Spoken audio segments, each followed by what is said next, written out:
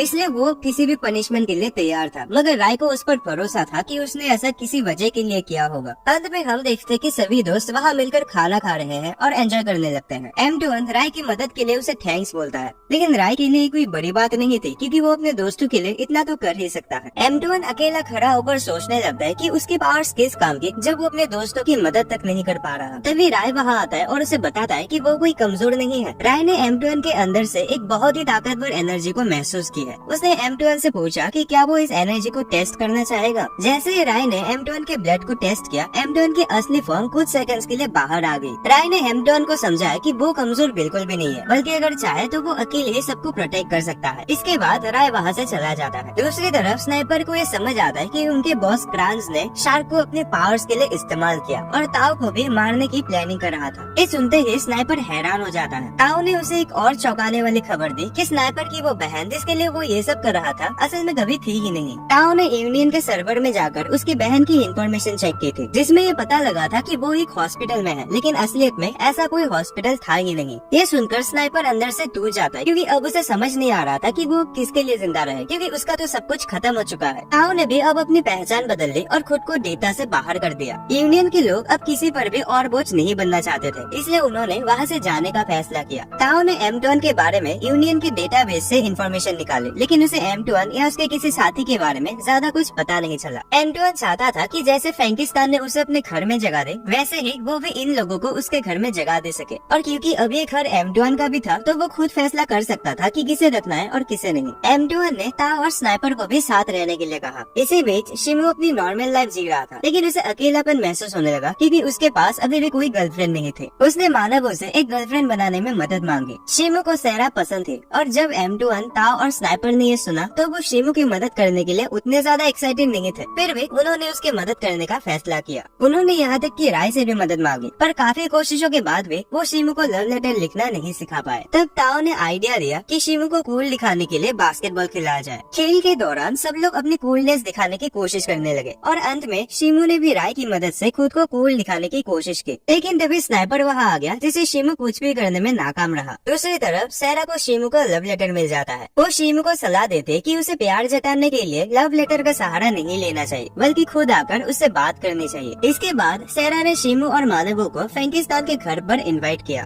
वहाँ फ्रैंकिस्टाइन ने बताया कि उन्हें शिमू और मानवों की मेमोरी इरेज करनी होगी। हालांकि राय ने उसे समझाया कि सिर्फ उन्हीं यादों को मिटाना है जिनमें उन्होंने उनकी पावर्स देखी थी, बाकी यादें वैसे ही रहने दो। दोनों ही इस बात के लिए मान गए और अगले दिन राय ने उनकी यादें इरेज कर दी। शिमू और मानवो अब अपनी नॉर्मल लाइफ में लौट आए थे, लेकिन उसी समय एक नया कैरेक्टर स्कूल के गेट पर एंटर करता है। वो आदमी रेजिस और सेरा को पहचानता था और उनसे सवाल करता है कि वो ह्यूमंस के साथ क्या कर रहे हैं। और बाद में हमें पता चलता है कि ये आदमी उनके क्लैन का लीडर है, जिनका नाम गैजेटेल है, और यहाँ तक कि फ्रैंकिस्टान भी उसे पहचानता था। असल में बात यह है कि रेजिस और सेरा कॉफिन से रिलेटेड जरूरी जानकारी जुटाने गए थे, लेकिन अभी तक उनकी कोई खबर नहीं आई थी और इसी वजह से अब उन्हें गैजेटेल को रिपोर्ट करना पड़ेगा। दूसरी तरफ कैरिस और रजक आपस में बहस कर रहे थे। दोनों को लगता है कि वही असली लीडर है। कैरिस के मुताबिक रजक सेरा की मदद करने की कोशिश कर रहा था, लेकिन रजक इस बात को इनकार कर देता है। तभी रजक का छोटा भाई रायल आ जाता है, जो सेरा की मदद करना चाहता है, लेकिन उसकी उम्र कम होने की वजह से वो कुछ नहीं कर पाता। रायल के बारे में खास बात यह है कि वो उनके क्लैन का अगला सक्सेसर बनेगा। यहाँ गैजेटेल राय के पास पहुँचता है और उसे लुबिटिनिया के बारे में बताने लगता है। लुबिटिनिया वो जगह है जहाँ अभी सभी नोबिलिस रह रहे हैं। वहाँ की लॉर्ड को बदल दिया गया है और उनके नए लॉर्ड रेस्केरिया राय को काफी समय से ढूंढ रहे हैं ताकि वो उसे वापस बुला सके। जब राय इटर्नल स्लीप में चला गया था तो उसके बाद ही फॉर्मर लॉर्ड भी उसी अवस्था में चले गए थे और नोबिलिस के लिए इटर्नल स्लीप का मतलब मौत के बराबर होता है। पर फॉर्मर लीडर अपनी मर्जी से इटर्नल स्लीप में नहीं गए थे, उन्हें जबरदस्ती भेजा गया था और इसी वजह से लुबिटिनिया की हालत अब पूरी तरह बदल गई है। फ्रैंकिस्टान को पहले से पता था कि सेरा लॉर्ड क्लैन की नई लीडर है, लेकिन वो इस बात से हैरान होता है कि इतनी छोटी उम्र में वो लीडर कैसे बन गई। गैजेटेल राय को वापस चलने को कहता है, लेकिन राय उसे साफ मना कर देता है। दूसरी तरफ रेजिस और सेरा एम्टोन और बाकी सभी लोगों को गैजेटेल के बारे में बता रहे होते हैं। वो समझाने लगते हैं कि असल में गैजेटेल उनके ग्रैंडफादर है। बातचीत के दौरान वो फ्रैंकिस्टान के ऊपर भी डिस्कस करते हैं। सेरा को फ्रैंकिस्टान की बातें बिल्कुल भी समझ नहीं आती और उन सभी को फ्रैंकिस्तान काफी अजीब लगता है। वो एक इंसान से ज्यादा शक्तिशाली है, बिल्कुल एक नोबिलिस के बराबर, लेकिन उसकी असली पहचान अभी भी किसी को नहीं पता। यहाँ गैजेटेल फ्रैंकिस्टान से कहता है कि वो ये कभी नहीं भूल सकता कि उसने नोबिलिस के साथ क्या किया था। फिर एक फ्लैशबैक सीन दिखाया जाता है जहाँ फ्रैंकिस्तान नोबिलिस को टॉर्चर कर रहा था। हालांकि फ्रैंकिस्तान खुद एक इंसान था, लेकिन उसके पास नोबिलिस जितनी ताकत थी। इस सीन से पता चलता है कि फ्रैंकिस्तान ने नोबिलिस के साथ कुछ बड़ा किया था, जिसे गैजेटेल अब भी नहीं भूल सकता।